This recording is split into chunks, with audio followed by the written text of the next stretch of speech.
ನಮಸ್ಕಾರ. ನನ್ನ ಹೆಸರು ಡಾಕ್ಟರ್ ಅಶೋಕ್.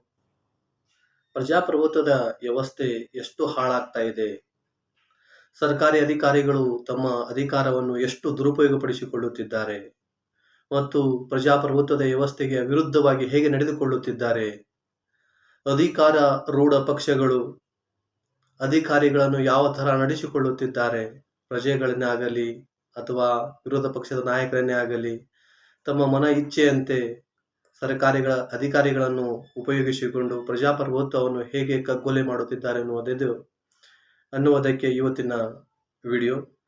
ಪ್ರಜಾಪ್ರಭುತ್ವ ವ್ಯವಸ್ಥೆಯಲ್ಲಿ ಸರ್ಕಾರಿ ಅಧಿಕಾರಿಗಳು ಸಂವಿಧಾನಾತ್ಮಕವಾಗಿ ಅಧಿಕಾರವನ್ನು ನಡೆಸಿಕೊಂಡು ಹೋಗುವುದು ಅವರ ಆದ್ಯ ಕರ್ತವ್ಯವಾಗಿರುತ್ತದೆ. ಯಾರಿಗಾದರೂ ಗುಲಾಮರಾಗಿ ಅಧಿಕಾರವನ್ನು ನಡೆಸಿಕೊಂಡು ಹೋದರೆ ಅದು ದೇಶದ ಸಂವಿಧಾನಕ್ಕೆ ದ್ರೋಹ ಬಗೆದಂತೆ ಆಗುತ್ತದೆ. ಅಧಿಕಾರಿಗಳು ಆಡಳಿತಾರೂಢ ಪಕ್ಷದ ಪರ